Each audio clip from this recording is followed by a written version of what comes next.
अस्सलामु अलैकुम रहमतुल्लाहि व बरकातुहू। गाइस, इस वक्त हिंदुओं को डॉक्टर जाकिर साहब की तकरीरें सुन सुन के हकीकत समझ आने लग गई है। आज की वीडियो में आप देखेंगे एक हिंदू अपने ही मजहब और अपने मजहब की किताबों के खिलाफ बोलता हुआ कहता है कि लोगों को सच दिखाना और सच बताना सबूतों के साथ ये कौन सी गलत बात है।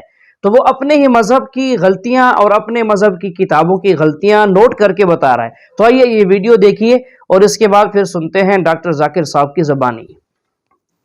मैं ये कहता हूं कि सच बताना, सच बताना, लोगों को सच दिखाना और सबूतों के साथ, प्रमाण के साथ दिखाना, इसमें कहां गलत। वो कितना भी कड़वा हो, कितना भी बुरा हो, आपको लगता है, अगर आपको लगता है कि बुरा है आपके, वैसे भी जो रामायण की और महाभारत की बात है, ये एक काल्पनिक ग्रंथ है, काव्य ग्रंथ है और कुछ भी नहीं है। महाकाव्य जिनको कहा जाता है, कोई बात नहीं, बवाल होगा तो इसे कोई झुठला नहीं सकता, ये सच है। मेरा सवाल यह है सर आपसे, आप जब किसी हिंदू गीता या वेद का हवाला देकर अगर आप कुछ बोलते हैं या कुरान से वो मिलता है, तो क्या उसके ऊपर हम अमल कर सकते हैं? भाई साहब का सवाल है कि जब मैं गीता का हवाला देता हूँ, वेद का हवाला देता हूँ, दूसरी मजहबी किताबों का हवाला देता हूँ, जब वो कुरान से मिलती है तो क्या हम उसके ऊपर अमल कर सकते हैं? कुरान की बात या वेद की बात करें या गीता की बात? गीता या वेद की? गीता या वेद। तो अगर जो चीज वेद और गीता में लिखी है और जो कुरान से मिलती है, क्या हम उन पे अमल कर सकते हैं? मेरा कहना यह है कि कुरान को कहा गया फुरकान। फुरकान मतलब वो चीज जो सच और झूठ के बीच में जो डिफरेंस है उसको पहचानती है। फुरकान यानी फर्क, हक और बातिल के दरमियान जो फर्क है उसको पहचानती है कुरान। जिस तरीके से मैंने कहा कि कई पैगंबर आ चुके मोहम्मद सल्लल्लाहु अलैहि वसल्लम के पहले, उसी तरीके से कुरान में लिखा है सूरह राद में सूरह नंबर 13 आयत नंबर 38 में कि हमने हर दौर में एक किताब नाजिल की है। नाम से सिर्फ 4 किताबों का जिक्र है, तौरा, जबूर, इंजील और फुरकान, कुरान।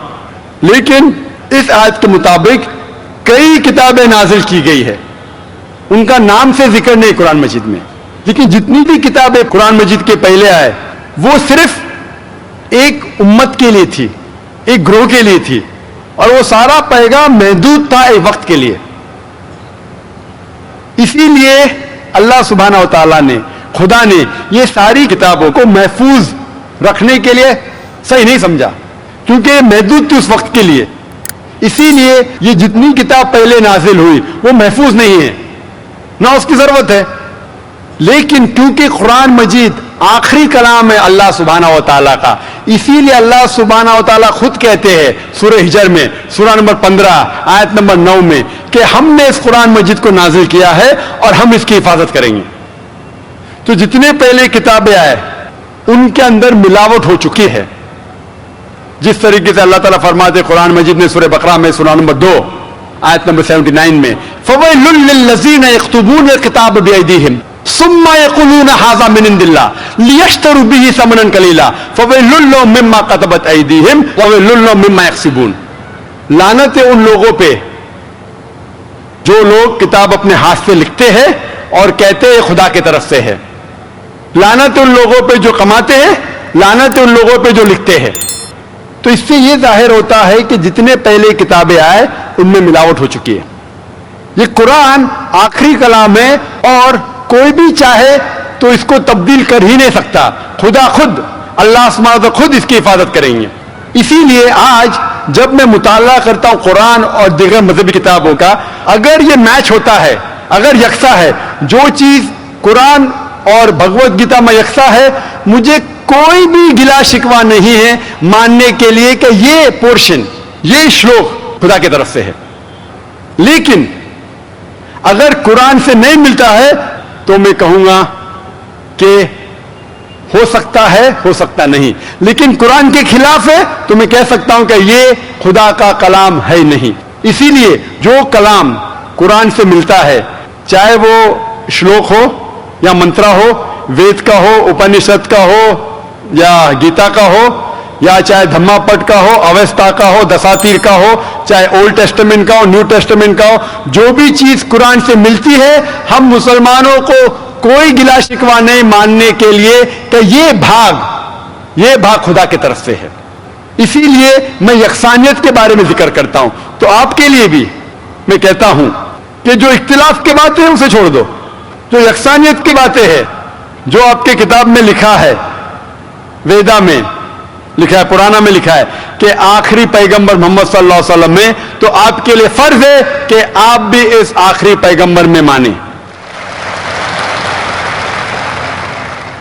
तो आप आखिरी पैगंबर में मानते? हाँ आप अपनी वेद में मानते? हो मानते हैं ना। आप पुराना में मानते हैं? हो मानते। तो मेरी तकरीर में मैंने इतने बार कहा और इतने हवाले दिया कि आपकी मजहबी किताबों में लिखा है कि मोहम्मद सल्लल्लाहु अलैहि वसल्लम अंतिम ऋषि है। आप कल की पुराना पढ़ेंगे तो उनके वालिद का नाम लिखा है विष्णु व्यास अब्दुल्ला, उनके वालदा का नाम लिखा है सुमति आमिना। वो कहाँ पैदा होंगे? संबाला में, मक्का में, वो चीफ ऑफ संबाला में, कुरैश के खानदान में। सारी चीजें मैंने कहा। तो अब आप मानते हैं कि आखिरी पैगंबर मोहम्मद सल्लल्लाहु अलैहि वसल्लम है? हो मानते हैं ना। माशाअल्लाह।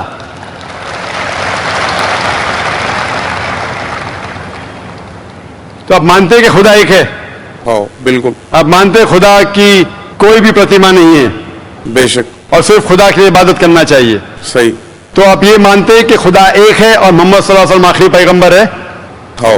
तो जो शख्स इस बात को मानता है कि खुदा एक है और मोहम्मद सल्लल्लाहु अलैहि वसल्लम उसके आखिरी पैगंबर है, तो उसे हम कहते हैं अरबी में मुस्लिम, यानी वो शख्स जो अमन हासिल करता है अपने ख्वाहिश अल्लाह के अहकामात के मुताबिक। तो आप मानते हैं अल्लाह एक है और मोहम्मद सल्लल्लाहु अलैहि वसल्लम आखिरी पैगंबर है? हो मानते। तो आप चाहते हैं कि इस्लाम कबूल करे? ला इलाहा इल्लल्लाह मोहम्मद रसूलुल्लाह। माशाअल्लाह माशाअल्लाह माशाअल्लाह, सुभान अल्लाह। आपसे जबान से कह दिए कि अल्लाह एक है, उसके अलावा कोई माबूद नहीं इबादत के लायक, और मोहम्मद सल्लल्लाहु अलैहि वसल्लम आखिरी पैगंबर, आप मुसलमान हैं। जिस तरीके से आपने सवाल किया मुझे शक हो रहा था कि माशाअल्लाह आप मोमिन हैं, और मैं दुआ करता हूं अल्लाह सुब्हानहू तआला से कि आपको इंशाअल्लाह इंशाअल्लाह इस दुनिया और आखिरत में सफलता दे।